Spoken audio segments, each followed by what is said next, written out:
Yeah, let's start by drawing how Kafka works at superficial level. Yeah, let's say this is our Kafka, and here is our producer client, and here is our consumer client.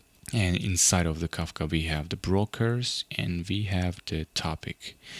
And the producer writes the messages into the topic, and the consumer reads those messages from the topic.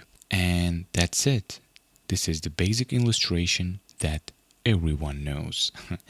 That's why we are going to dive much deeper and explore Kafka's internal architecture to understand how it really works behind the scenes, including the concepts like partitions, brokers, replication factor, in-sync replica list, and etc. And by the end of the video, I will share with you a secret recipe for the best scalable Kafka setup. So stick around and let's get started. So before we jump into some complicated stuff, let's understand the basic properties or components of our Kafka architecture. And we are going to learn it by constructing a simple example of our Kafka system. And the basic properties are the number of brokers, which is 1 in our example, and the number of partitions, which is 3, and the number of replication factors, so which is 1 in this example. So what the hell are these properties mean? So let's start drawing. Let's say this rectangle represents our Kafka cluster, yeah? And inside Kafka, we have components called brokers. And in our current configuration, we only have 1 broker.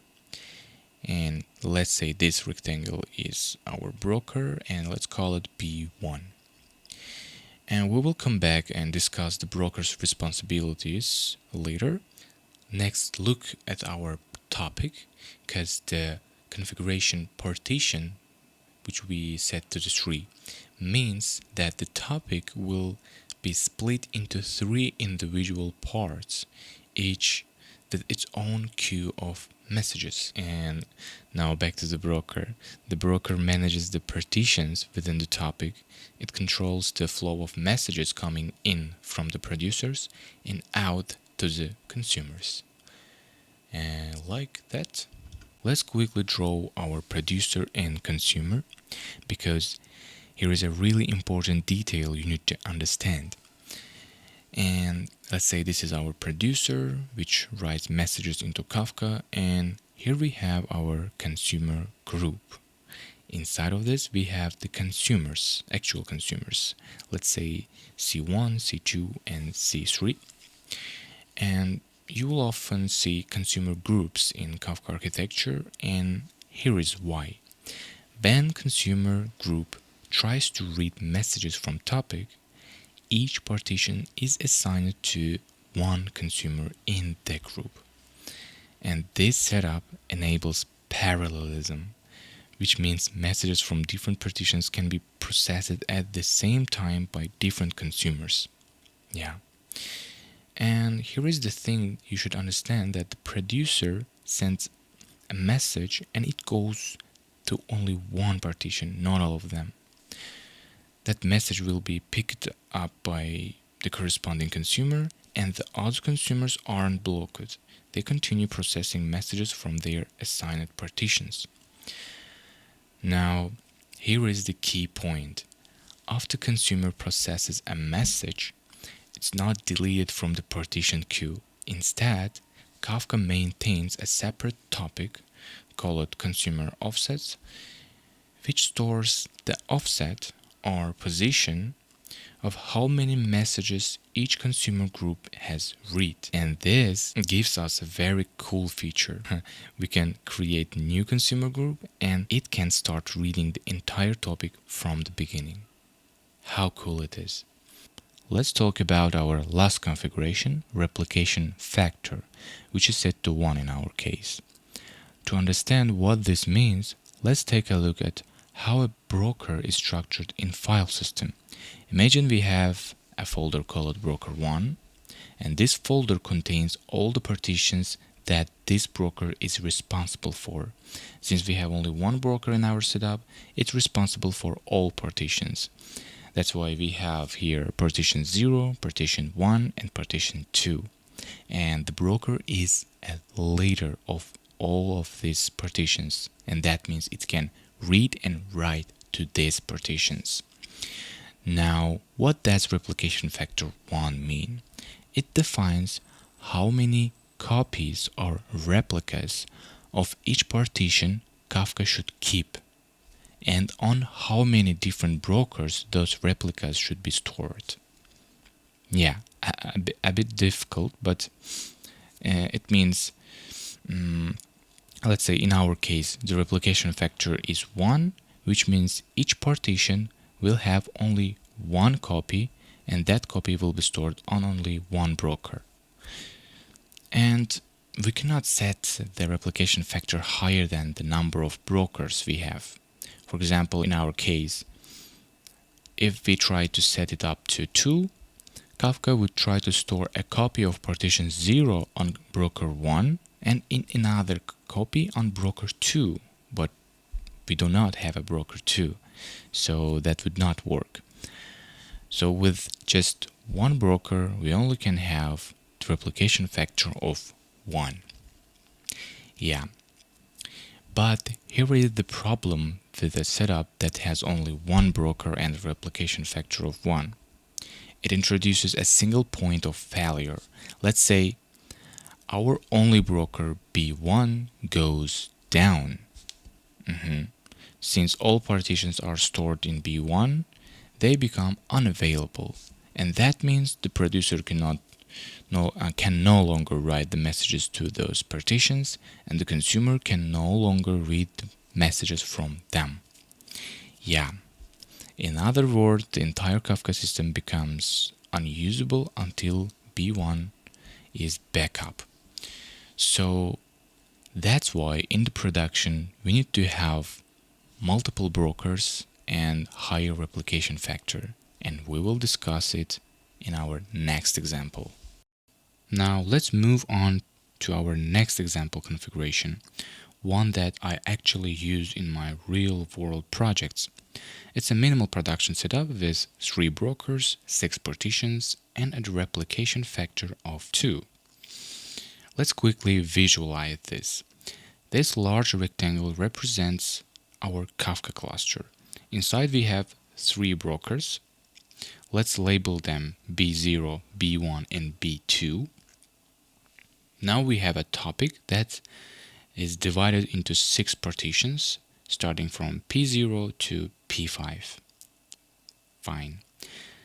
Let's also draw a producer and consumer group. Yep. Now comes the important part, understanding how partitions are distributed across brokers and how the replication factor affects that distribution. But before we move on, please remember this key rule. A partition can be led by only one broker. Let me say it again. Only one broker can be the leader for any given partition. If the broker 0 is the leader of partition 0, then only broker 0 can handle reads and writes for that partition. Other brokers like B1 or B2, they cannot interact with the partition unless they become the leader. And we will explore it later. Alright, now let's explore how the partitions are assigned to the brokers. Behind the scenes, Kafka uses a component called broker controller. Let's say this rectangle is our broker controller, which is responsible for assigning partition leadership and replica placement across brokers to balance the load. Yeah. Now let's take a look how these brokers store partitions in the file system. Yeah. Here we have 3 folders, B0, B1, and B2, each representing a broker. Yeah. Now, one possible way the broker controller might distribute the partitions is like this. Assign P0 to B0, P1 to B1, P2 to B2, and then loop back, P3 to B0, P4 to B1, and P5 to B2. Like that. At this point, each broker becomes the leader of two partitions. These leaders are responsible for handling reads and writes for their partitions. Next, the broker controller checks the replication factor, which is set to 2, yes. This means each partition must exist on two brokers. We have one as the leader and the other as a replica, which call it a follower, actually. So here we have the replica might be assigned. So we have the P0 in B1 already, so we need one more replica, and let's place it in B1. The next, P1 is already led by B1, so we place a replica on B0 maybe, yeah? Then P2 is led by B2, so we place a replica on B1. P3 is led by B0, so we can place a replica on B2. And P4 is led by B1, one more replica, let's place it in B2. And P5 finally have only one replica in B2, so we place the next in B0, like that. As you can see, the leadership and replication are evenly distributed. Each broker leads two partitions. Each partition has one replica on different broker, and no partition has both its leader and replica on the same broker. And here is the key idea. The brokers are the followers of these partitions. They do not have a right to read and write to these partitions. They only can read and write to the partitions they are leader for. That means B1 holding a replica of P0 cannot read or write to it. Only the leader broker B0 can do that. But behind the scenes, Kafka runs background synchronization process that keeps the replicas in sync with leader partitions. And this syncing happens over the network, Kafka network, in real time. So to hold, and actually we have one more component, Kafka maintains a dynamic structure called in-sync replica list, and this list tracks which brokers have up-to-date replicas of each partition. For example, P0 may have its in-sync replica in B1, or P2 have its in-sync replica in B1 too, yeah, and so on. This list changes dynamically. It gets updated as messages are written and consumed. And here is the question. Why we need this kind of complicated architecture? And let's imagine that our broker 1 goes down. The broker controller immediately detects this failure and checks the ISR list to see which partitions were led by broker 1 and whether there are synchronized replicas exist on other brokers. For example, if P1 was led by B1, and if it finds out that P1 has the wholly synchronized replica in B0, Kafka will promote B0 to be the new leader of P1. Then it looks at P4. If a replica exists on B2 and it's fully in sync, Kafka will promote B2 to be the new leader of P4. But there is the important part. If Kafka cannot find in-sync replica for a partition, for example for P4, then the partition becomes unavailable until B1 comes back online. And this mechanism introduces fault tolerance in Kafka. Even if one of the brokers fails, Kafka redistributes the leadership of partitions to other brokers as long as there are in-sync replicas available. Yeah, there are. And that's why Kafka is so powerful. It's built to handle failure gracefully without losing data or stopping the system. Now, I would like to quickly go through some common mistakes beginners often make when configuring a Kafka cluster. And the first mistake is related to replication factor. This number must be chosen wisely. The basic rule is replication factor must be less than or equal to the number of brokers. But here is my advice. Never set the replication factor equal to the number of brokers. Let me explain why.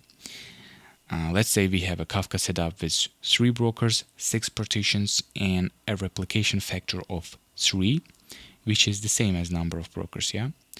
Now, let's quickly draw the file structure. B0, B1, B2 are our brokers. Each broker is leader for 3 partitions and also holds replicas for all other partitions. And yes, on paper, this gives us maximum fault tolerance. Even if 2 brokers go down, this system can technically still operate on the one remaining broker. But here is the catch. If 2 brokers are down, that means 66% of your Kafka cluster has failed. And to be honest, I don't want to rely on a system that continues running normally when the most of it's broken. In that case, I would rather have some partitions go unavailable so it triggers my attention and forces me to investigate and optimize the system properly instead of silently running a degraded state. So a good rule is to set the replication factor between 2 and 3. If we have 3 brokers, definitely 2. If we have more, we can set it to the 3. Yeah. This gives you a balance between fault tolerance and resource efficiency. The next common mistake is having fewer partitions than consumers in a consumer group. Let's say we have a topic with 5 partitions, but we add lots and lots of consumers to our consumer group. What happens? Kafka assigns only 1 consumer per partition, so once all partitions are assigned, the remaining consumers become idle. They just sit there doing nothing, wasting CPU and memory. So here is the takeaway. The number of active consumers in a consumer group cannot exceed the number of partitions. If you want to take full advantage of parallelism, make sure the number of partitions is greater or equal to the number of consumers. In fact, in many real-world setups, we actually over-provision the partitions. For example, if you have 10 consumers, consider creating 20 or even 30 partitions. This gives you scalability. You can add more consumers later without needing to recreate the topic. So always plan a partition count with your consumer scaling needs in mind. Another common mistake, especially in startups, having only 1 consumer in a consumer group. That turns Kafka into basic PubSub model. If you want some PubSub model, you could use something like Redis or RabbitMQ. They are simpler and lighter for that use case. But if you want to use Kafka properly, at least match the number of consumers to the partitions. That's how you get parallelism and scalability. But on another hand, having too many partitions isn't good either. Imagine a broker leading and following dozens or hundreds of partitions. It gets overwhelmed. It puts heavy pressure on disk I/O, memory, and network, and can lead to performance issues. So always balance your partitions count, enough for parallelism, but not so many that it chokes your brokers. And before we move on the final step, the secret recipe, I would like to ask you guys to subscribe to my channel and drop a comment to support this new journey. And if we hit 300 subscribers, I will post full tutorial showing how to implement a Kafka producer and consumer in Golang or Python or C++, whichever you vote for in the comment below. Thanks a lot. Now let's get to the final recipe. And finally, as I promised, what is the best scalable setup in production? Okay, let's start from partitions. Always double and triple the expected number of consumers in your consumer group. This gives you a room to scale and enables parallelism. And the replication factor. Aim for 2 or 3. Use 2 if you have only 3 brokers. If you have more than that, go with 3 for stronger fault tolerance. And the brokers. For most systems, 4 to 6 brokers is a solid start. It provides good fault tolerance, load distribution, and future scalability for both producer and consumers. And of course, always tune based on your specific requirements and system load. But this setup works great in most real-world projects.